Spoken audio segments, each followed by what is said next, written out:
Cooperative department का ये रहता है कि एक तो रेट थोड़ा मार्केट से आपको कम रहेगा, लेकिन हमारा ये रहता है कि रेट कंट्रोल रहे मार्केट का। जैसे अगर अभी रोड बंद होने के बाद बहुत सारी चीज़ों पे अगर आप मार्केट में कोई भी रेट बढ़ाना चाहते हैं तो वो आपको हमारे कोऑपरेटिव पे वो रेट को बिल्कुल नहीं बढ़ेगा। मैं आप सभी का एक बार फिर खैर मकदम करते हैं, स्वागत करते हैं। कोऑपरेटिव डिपार्टमेंट की जानिब से एक वर्कशॉप और सेमिनार आज करगिल में रखा है, जहाँ पे ज़िले करगिल के मुख्तलिफ स्टेक होल्डर्स ने शिरकत की है। लेकिन इससे पहले आपको बताते चले, आप जानते हैं इससे पहले सालों में जब जोजिला बंद होता था, जोजिला बंद होने के बाद मार्केट में एकदम जो मार्केट के अंदर ग्रोसरी आइटम्स हैं या बाकी जो आइटम्स हैं उनका रेट बढ़ जाता था। लेकिन अब जो है उन रेट्स में एक चेक एंड बैलेंस रहता है, रेट के ऊपर एक मॉनिटरिंग रहता है, उसमें कोऑपरेटिव डिपार्टमेंट का एक अहम रोल रहता है। कोऑपरेटिव डिपार्टमेंट का उसमें कैसा रोल रहता है वो भी आपको आज डीआरसी करगिल डॉक्टर जाकिर की ज़ुबानी पहुंचाएंगे। लेकिन उससे पहले सर, जिस तरह से आज आप लोगों ने एक वर्कशॉप रखा है, एक सेमिनार रखा है, ख़ासकर जो कोऑपरेटिव सोसाइटीज़ हैं उनको स्ट्रेंथन करना आज के टाइम पर कितना अहम है? हमारे आज के इस प्रोग्राम का मकसद यही था कि हमने जितने भी हमारे ऑनरेबल काउंसलर डिस्ट्रिक्ट के सबको इनवाइट किया था। ऑनरेबल एग्जीक्यूटिव काउंसलर्स थे, वर्दी डिप्टी कमिश्नर था, जितने भी हमारे ब्लॉक डेवलपमेंट काउंसिल के चेयरमैन्स थे, आज हमने हर एक को यहाँ पे इनवाइट किया था और हर उनकी रिप्रेजेंटेटिव्स को जो यहाँ पे इस टाइम करगिल में अवेलेबल नहीं है, तो हमने हर एक को और हमारे सोसाइटी के कुछ प्रेसिडेंट या सेक्रेटरी जो भी होते हैं उनको भी यहाँ पे इनवाइट किया था। हमारे आज के इस प्रोग्राम का मकसद ये था कि किस तरह हम हमारे जो डिस्ट्रिक्ट में बंद पड़े सोसाइटीज़ हैं, जो बहुत सालों से बंद पड़े हैं, उन सोसाइटीज़ को कैसे ज़िंदा करके गांव लेवल पे हर एक हाउस होल्ड लेवल पे लोगों को बेनिफिट दे सकें। ये हमारा आज के प्रोग्राम का एजेंडा था। तो इसके बाद जो हमारे जैसे कुछ नए फील्ड में लाइक हमारे फिशरीज़ में या वेजिटेबल में या फ्रूट में या बाकी और किसी सेक्टर में भी अगर कोई सोसाइटी रजिस्ट्रेशन करना चाहते हैं तो हम उन सब को आज यहाँ पे इन हमारे पब्लिक रिप्रेजेंटेटिव्स के थ्रू आवाम तक पहुँचाने की कोशिश कर रहे थे आज के इस प्रोग्राम में। सर, ख़ासकर जो रजिस्टर्ड आपके कोऑपरेटिव सोसाइटीज़ हैं उनकी इस वक्त किस तरह की वो कैसे फंक्शनल है और किस तरह की कारकर्दगी अभी देखने को मिला है, ताकि उनसे अगर दूसरा जो बंद पड़े सोसाइटीज़ हैं वो फिर से आप काम करना शुरू करें, उनसे कुछ जो है एक सबक मिले? ऐसा रहता है कि जैसे एक सोसाइटी जो है उसका एक एरिया ऑफ ऑपरेशन होता है कि उसका वो कितने एरिया में उसका काम कितना काम कर सके। वो एक गांव लेवल का सोसाइटी होगा तो वो गांव लेवल पे ही काम कर सकेगा, वो डिस्ट्रिक्ट लेवल का सोसाइटी होगा तो वो डिस्ट्रिक्ट लेवल पे काम कर सकते हैं। इस तरह हम जो हमारे सोसाइटी सबसे बड़ी बात यहाँ पे ये है कि आज के डेट में हमारे पास डेयरी और मिल्क सोसाइटीज़ को छोड़ के बाकी सारे सोसाइटी जो है वो self reliant society registration act के तहत रजिस्टर हो रहा है, तो जिससे जो है डिपार्टमेंट उन सोसाइटीज़ को ज़्यादा बेनिफिट नहीं दे पा रहे हैं। तो उसकी वजह से हमने लोगों को ये अवेयर करने की कोशिश कर रहे हैं कि जो आपके पास अपना एग्जिस्टिंग सोसाइटीज़ हैं उनको आप लोग रिवाइव करें, उनको ज़िंदा करें, उसमें मेंबरशिप नए मेंबर्स आ जाए। जो मेंबर्स ऑलरेडी उसमें थे वो अगर नहीं इंटरेस्टेड है या फिर अगर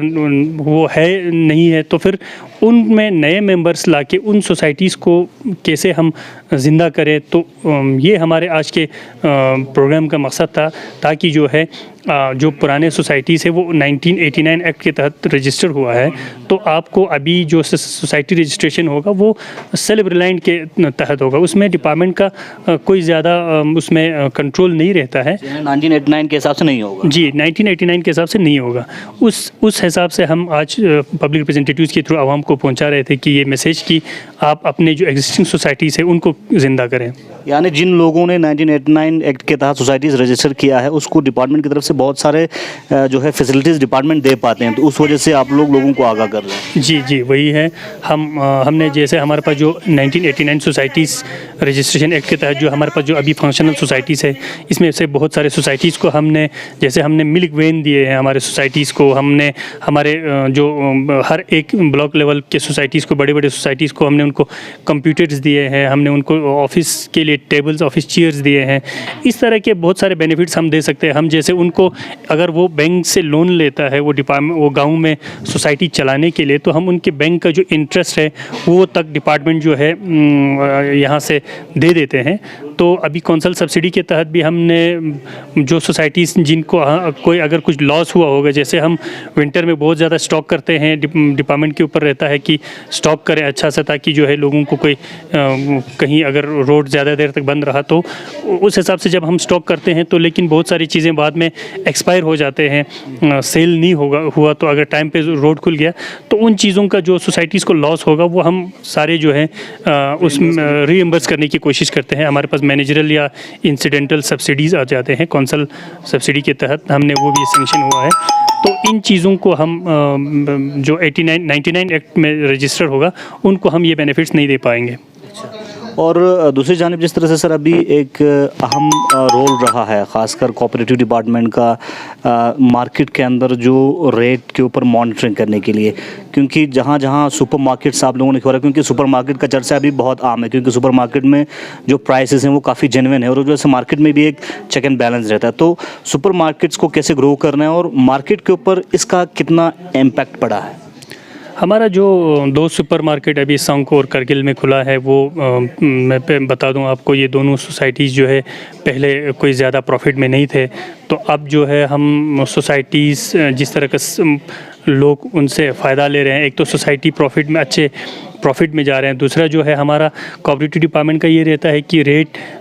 एक तो रेट थोड़ा मार्केट से आपको कम रहेगा, लेकिन हमारा ये रहता है कि रेट कंट्रोल रहे मार्केट का। जैसे अगर अभी रोड बंद होने के बाद बहुत सारी चीज़ों पे अगर आप मार्केट में कोई भी रेट बढ़ाना चाहते हैं तो वो आपको हमारे कोऑपरेटिव पे वो रेट को बिल्कुल नहीं बढ़ेगा, जो रेट हमने फिक्स किया है वही रेट रहेगा। तो आगे मार्केट में भी लोगों को ये होता है कि यार ऑलरेडी जो वहाँ पे कोऑपरेटिव में रेट ठीक है तो फिर हम कैसे बढ़ाएं, इस तरह के लोगों को ये खदशात रहते हैं। तो लास्ट पे सर आप लोगों तक किस तरह की मैसेज पहुंचाना चाहेंगे, खासकर आज के इस प्रोग्राम के हवाले से और कोऑपरेटिव सोसाइटीज़ के रजिस्ट्रेशन के हवाले से? कोऑपरेटिव डिपार्टमेंट पिछले कुछ सालों से हर एक डेवलपमेंटल एक्टिविटीज़ में अच्छा काम कर रहे हैं, तो आप लोग भी अपने हम डिपार्टमेंट से फ़ायदा ले लें। आप लोग को सोसाइटी रजिस्ट्रेशन करने की बात हो या फिर अगर आप लोगों का एग्जिस्टिंग सोसाइटीज़ हो उनको उन्हीं को चला के कैसे आप लोग उसका फ़ायदा ले सकें, इनमें आप लोग डिपार्टमेंट से मिलें, डिपार्टमेंट से बात करें। आप लोगों को कहीं पे भी हमारे सपोर्ट की ज़रूरत हो, हम हमेशा तैयार हैं। चलिए, बहुत बहुत शुक्रिया। कोऑपरेटिव डिपार्टमेंट लोगों की मदद के लिए हमेशा तैयार है और साथ ही साथ कोऑपरेटिव डिपार्टमेंट में जिस तरह से एग्जिस्टिंग कोऑपरेटिव सोसाइटीज़ हैं 1999 एक्ट के तहत, तो उन एग्जिस्टिंग सोसाइटीज़ को रिवाइव करने की कोशिश कोऑपरेटिव डिपार्टमेंट की तरफ से किया जा रहा है, क्योंकि उन सोसाइटीज़ को काफ़ी बेनिफिट डिपार्टमेंट की तरफ से दे सकते हैं। तो फिलहाल बने रहे गुलिस्तान से पल के अपडेट के लिए और साथ ही साथ कोऑपरेटिव डिपार्टमेंट का मार्केट में प्राइस मॉनिटरिंग के ऊपर एक अहम रोल देखने को मिला है पिछले 2 सालों में, और ख़ासकर जो ही ज़ोजिला बंद हो जाता है मार्केट के अंदर प्राइस बढ़ने की खदशा पहले ज़्यादा हुआ करता, लेकिन अब वो देखने को बहुत कम मिलता है, क्योंकि बरक्स में कोऑपरेटिव सुपर मार्केट्स हैं और लोग जब कोऑपरेटिव सुपर मार्केट्स में जाके उनके प्राइस देखते हैं और मार्केट में आके प्राइस देखते हैं तो उसका मॉनिटरिंग रहने का इम्कान बहुत ज़्यादा रहता है। बने रहे गुलिस्तान से पल के अपडेट्स के लिए, गुलिस्तान न्यूज़ के लिए मुसातुम अली के साथ मोहम्मद इसाक।